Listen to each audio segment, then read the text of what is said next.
Welcome to the Balance Code Podcast, a place where you have permission to step outside the hamster wheel of day-to-day life and learn tools to create more balance. My name is Katie Ressler. I'm a licensed therapist and burnout and hidden grief specialist. I support ambitious, goal-driven people who are ready to get off the one-way train to burnout and start to enjoy life again to the fullest.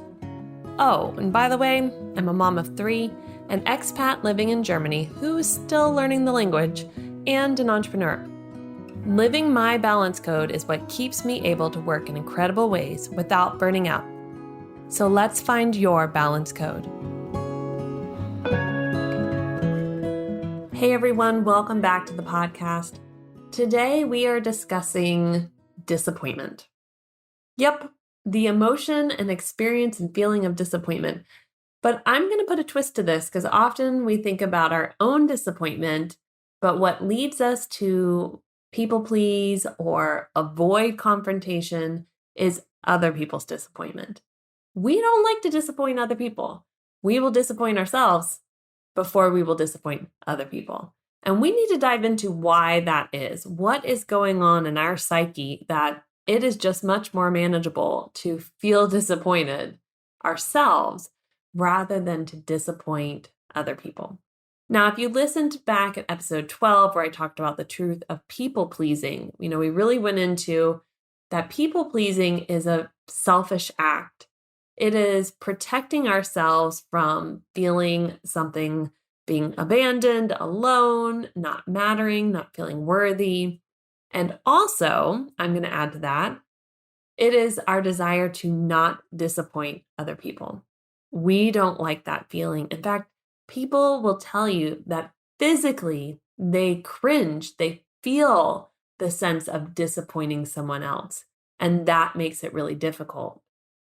When we get to the heart of what disappointment is when we have our hopes up, our goals, our dreams, our desires sort of on the line, and it's either us or someone else or just fate that is going to make it happen.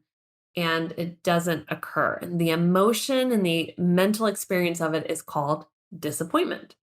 Now, we experience disappointment in our lives probably on a weekly basis. There are things that don't work out. Hey, I hope to be there on time.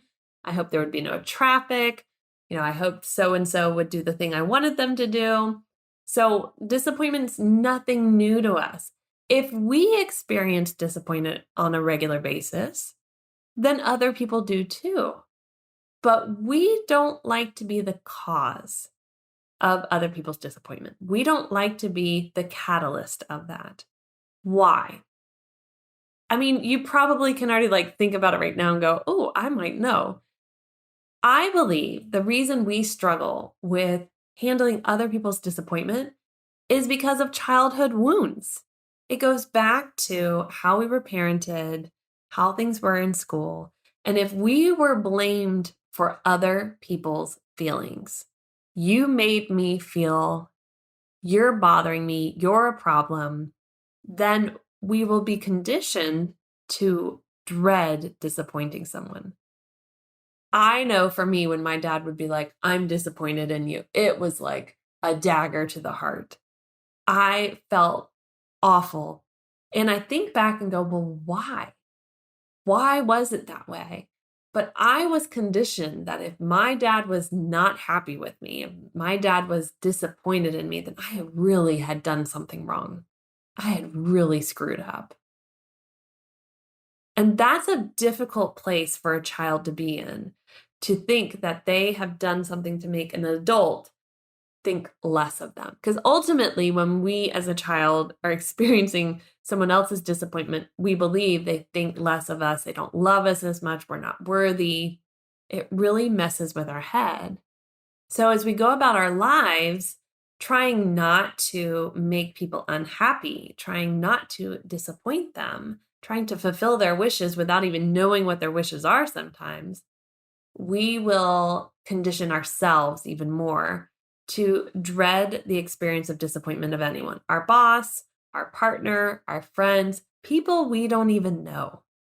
We will try to avoid experiencing disappointment. And again, we'll allow ourselves to experience disappointment, but we will not stand to allow someone else to experience disappointment because of us. Here's the funny thing, though, about disappointment.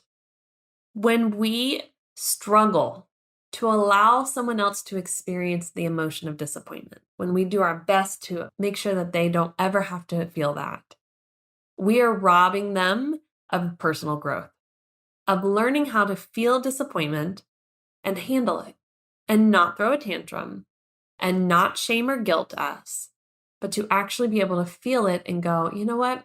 Maybe my expectations or my wishes were unrealistic. Hey, maybe they just couldn't happen right now on my timeline. That's okay. We rob them of the ability to grow. And I hear you. I hear you. There are those people that you think they'll never grow, they'll never change, and they may not, but it doesn't mean you have to stand in the way. And their disappointment in you isn't actually about you. I'm going to say that again. Their disappointment in you isn't actually about you. Yes, you might be the catalyst. Yes, they might be really angry at you and making you feel like it's all on you. It is all your fault. But there's a bigger story at play, at their inability to handle when life doesn't go the way that they hoped, wanted, that they thought it should go. And remember, my definition of hidden grief is letting go of the way we thought life would or should go. So sometimes it's almost a micro grief for them, and they haven't learned how to handle that. They haven't learned how to be disappointed and sad and let down and maybe angry and hurt without it being the fault of someone, without it needing punishment, without it being an experience of shaming or guilting someone because of how they feel. They're uncomfortable with how they feel, and they don't know how to sit with that. So what do? They lash out. They become passive aggressive. They shut you out. They do whatever it needs to be to create pain in you so they feel justified in how they're feeling. Like there's a release finally. Well, I'm disappointed, so everyone else should be miserable. Everyone else should be unhappy. But what do we do? What do we, the people who probably caused the disappointment for this person who, who knows why, what do we do to handle their disappointment? Well, this goes back to you being honest with yourself about where your self-worth lies. Does it matter to you that this person loves you all the time, needs you all the time, is so thankful for you, and only has positive thoughts about you? If yes, then okay, well, we need to talk about that relationship. If, you know what, Katie, actually, it's okay. You know what? Sometimes I have negative thoughts about them. It's realistic for them to have negative thoughts about me. Oh, good. Yes, that's every relationship, right? That's every relationship. We are going to see the person as a whole being. We're going to see the positive. We're going to see the negative. We're going to think negative thoughts sometimes. We're going to think positive thoughts sometimes. So as they are disappointed in us, we have to reflect and go, it's okay for them to think negative thoughts about me. It's okay for them to have negative emotions about me. My self-worth, who I am, doesn't change. I still matter. Now, if it's something you've done wrong, like literally like, oh, wow, I definitely messed that up, you can apologize. Doesn't mean they're going to forgive you, but you can take ownership because that's about your own personal growth. Being able to take ownership and not to the point where you're self-deprecating, not to the point where you're like, roll over, you can say or do whatever you want to me. It's, hey, I have taken ownership and I apologize. You don't need to continue to try to shame me because of this. And here's the deal. As you work on that within yourself, they will not like it because they're used to you or whomever else falling in line with the problems that they have and trying to make them better, trying to make them feel better, doing something, out of the ordinary to fix the situation. And when you stop doing that, it holds them accountable for feeling the disappointment and knowing what to do with it. Whew, that's tough, right? But I guarantee you've probably figured out how to deal with that disappointment.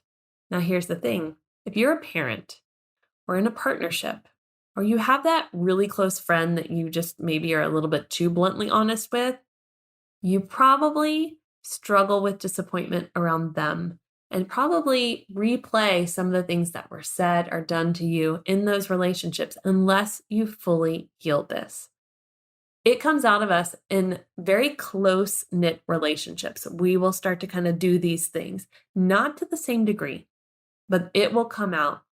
If you're a parent, you'll start to say things like, I'm just so disappointed in you. And you'll catch yourself and be like, whoa, no, I don't mean that. I don't want you to feel this, but I am. And like, how do I present this to you? Or with your partner, I'm really upset at you. You really disappointed me, or I'm feeling disappointment. And if they're a people pleaser or they struggle experiencing someone else's disappointment, then you can catch them and go, you don't need to fix this for me. I need to be able to handle being disappointed. It's okay. So your own personal growth journey is going to be not only how to stop fixing the disappointment of other people, but also to manage how it might come out in you in other relationships. The next thing is creating boundaries, and boundaries around other people's emotions. This works not just for disappointment, it can be for anger or sadness or anything.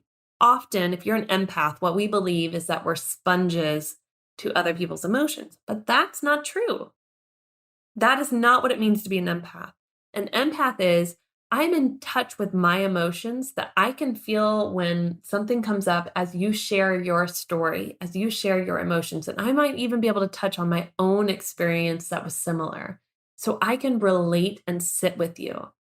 It is not, I have just sponged up everything that you have just shared with me, all the emotions, and now I'm harboring them and I've got to figure out how to release them.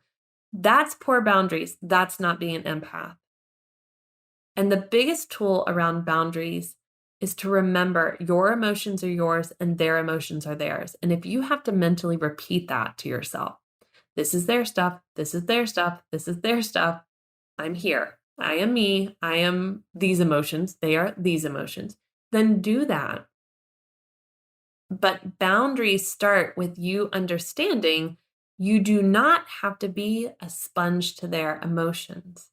It is very challenging at times not to be, especially if you are a very caring and loving person and you want to help others, but it does not serve them for you to take on their emotions. It doesn't help it. It does not make it easier for them.